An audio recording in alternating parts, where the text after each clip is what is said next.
সন্মুখত আপদ আৰু বিপদ। আপদ হৈছে জয়ন্ত মল্ল বৰুৱা, বিপদ হৈছে হিমন্ত বিশ্ব শৰ্মা। এই আপদ বিপদক নেওচি এইবাৰ মহিলাই নেতৃত্ব ল'ব। এই সকল যিটো আপদ আৰু বিপদ মই কৈছোঁ, আমাৰ সন্মুখত আপদ হৈছে এই আপোনালোকৰ নলবাৰী মন্ত্ৰীকে লৈ যিসকল হৈছে আপদ, আৰু সন্মুখত ডাঙৰ বিপদটো হৈছে হিমন্ত বিশ্ব শৰ্মা। এই আপদ বিপদ নেওচি মহিলাই এইবাৰ নেতৃত্ব ল'ব। মন্ত্ৰী জয়ন্ত মল্ল বৰুৱালৈ প্ৰত্যাহ্বান কংগ্ৰেছ নেত্ৰী মীৰা বৰঠাকুৰৰ। বিজেপিয়ে এদিনত কংগ্ৰেছক চাফা কৰাটো দূৰৰ কথা, অসমৰ ৰাইজেহে ২৬ত বিজেপিক চাফা কৰিব। কৈছে একদিনত বোলে কংগ্ৰেছ তেওঁ চাফা কৰি দিব পাৰে। মই প্ৰত্যাহ্বান জনাইছোঁ, তেওঁ কৰি দেখাওক। গতিকে অসমৰ ৰাইজে ২৬ত তেওঁলোকক চাফা কৰি দিব। ৰিতম সিঙৰ গ্ৰেপ্তাৰ প্ৰসংগত কি ক'লে কংগ্ৰেছ নেত্ৰীগৰাকীয়ে? বালিলৈ যি পাত, সুগ্ৰীবলৈ সেই পাত। পুলিচগিৰি কেৱল কংগ্ৰেছৰ বাবে ভয়ংকৰ নহয়, পুলিচক অপব্যৱহাৰ কৰাটো উচিত নহয়। ৰিতম সিঙক গৰু চুপাৰী চিণ্ডিকেটৰ চৰ্দাৰৰ দৰে লৈ যোৱা কাণ্ডক তীব্ৰ বিৰোধিতা মীৰা বৰঠাকুৰৰ।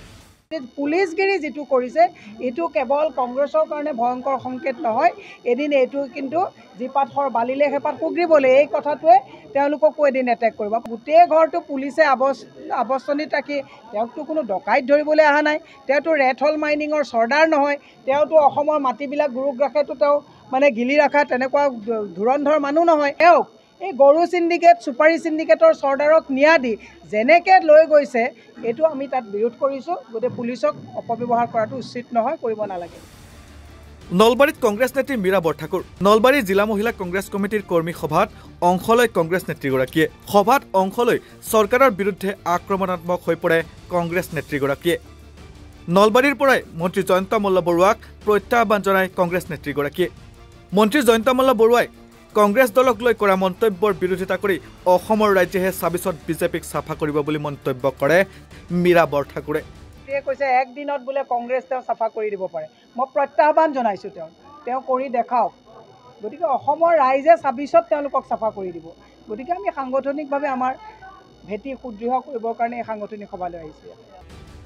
ৰিতম সিঙক গ্ৰেপ্তাৰ প্ৰসংগত তেওঁ কয় যে আমি সন্ধিয়া নিউজতহে গম পালোঁ যে এটা টুইটৰ বাবেহে তেওঁক গ্ৰেপ্তাৰ কৰা হৈছে। পুলিচগিৰি কেৱল কংগ্ৰেছৰ বাবে ভয়ংকৰ নহয়, বালিলৈ যি পাত, সুগ্ৰীবলৈ সেই পাত। পুলিচক অপব্যৱহাৰ কৰাটো উচিত নহয়। বিজেপি দলক যাতে কোনেও কটাক্ষ নকৰে তাৰ বাবে এনেধৰণৰ এক বেহু ৰচা হৈছে। চামগুৰিৰ ৭জন বিধায়কৰ গাড়ী ভাঙি দিয়া হ'ল, তেতিয়া কিন্তু গা নৰলিল আৰক্ষীৰ। পীযুষ হাজৰিকাৰ চামগুৰি কাণ্ডৰ ৭-৮জন অভিযুক্তৰ নাম উত্থাপন কৰিল, কিন্তু এতিয়ালৈকে তেওঁলোক মুকলি আকাশত।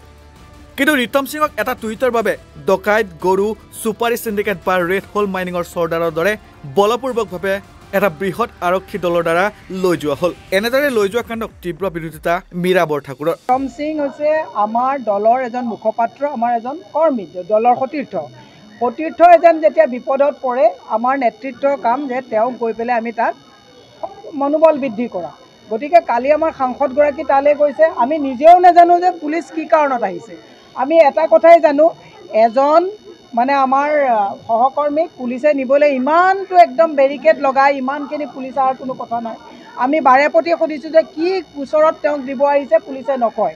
পুলিচৰ কথাটো হৈছে যে পুলিচে এজন মানুহক যেতিয়া এৰেষ্ট কৰিবলৈ আহে ৱাৰেণ্ট দেখুৱাব লাগে, কোনটো কেছত আহিছে কথাটো আমি জানিব লাগে। আমি শেষত গধূলা নিউজতহে গম পাইছোঁ যে তেওঁক এটা টুইটৰ কাৰণে লৈ যোৱা হৈছে।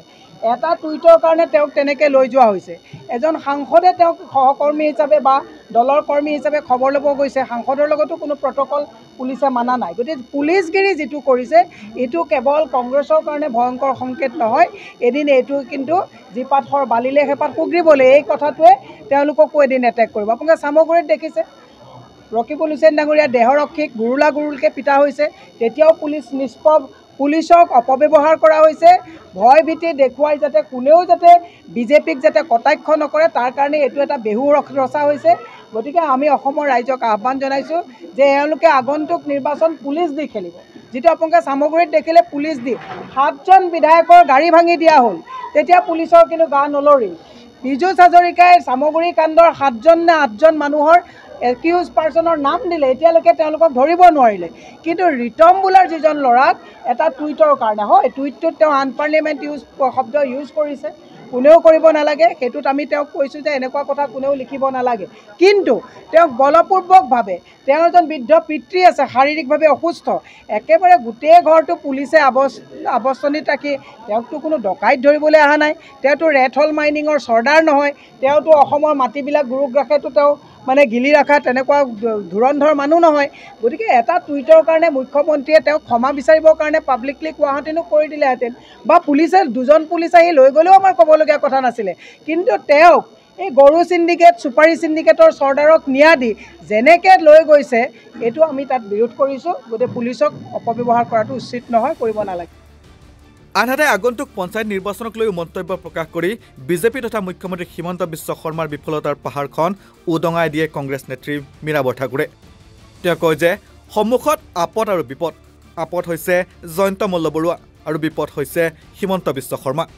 এই আপদ বিপদক নেওচি এইবাৰ মহিলাই নেতৃত্ব ল'ব। পঞ্চায়ত নিৰ্বাচনত ভাল ফলাফল হ'ব। ৰাভা হাছাঙত আমাৰ ভাল ফলাফল হ'ব আৰু 2024তো আমাৰ ফলাফল ভাল হ'ব। মহিলাসকলে দেখিলে যে অৰুণোদয় নামত ভুৱা ফৰ্ম দি তেওঁলোকক যিটো বাটকুৰি বোৱাই চেণ্ডেল ক্ষয় গ'ল। এতিয়া মহিলাই দেখিছে যে অসমত প্ৰায় 18% মহিলাই অৰুণোদয় পাইছে। বাকী অৰুণোদয় নামত যিবিলাক পইচা আছে, এইসকল যিটো আপদ আৰু বিপদ মই কৈছোঁ, আমাৰ সন্মুখত আপদ হৈছে এই আপোনালোকৰ নলবাৰী মন্ত্ৰীকে লৈ যিসকল হৈছে আপদ, আৰু সন্মুখত ডাঙৰ বিপদটো হৈছে হিমন্ত বিশ্ব শৰ্মা। এই আপদ বিপদ নেওচি মহিলাই এবাৰ নেতৃত্ব ল'ব। পঞ্চায়ত নিৰ্বাচনত ভাল ফল হ'ব। ৰাভা হাছঙত আমাৰ 36টা সমষ্টিত তাতো আমি ভাল ফল পাম, আৰু 26লৈ আমি দিছপুৰ দখল কৰিবলৈ সক্ষম হ'ম। এইটো আমি দৃঢ়তাৰে কৈছোঁ। ৰাইজ ওলাই আহিছে। কালি একদিনত উৎখাত কৰিম বুলি কোৱা জয়ন্ত মল্ল বৰুৱা ডাঙৰীয়াৰ সমষ্টিতে চাওক কিমান মানুহ ওলাই আহিছে। ইয়ে প্ৰমাণ কৰে যে 26লৈ আমি বা পঞ্চায়তত আমি ভাল ফল দেখুৱাব পাৰিম। নলবাৰীৰ পৰা ভৱজিৎ বৰ্মনৰ প্ৰতিবেদন, নৰ্থ ইষ্ট নাও।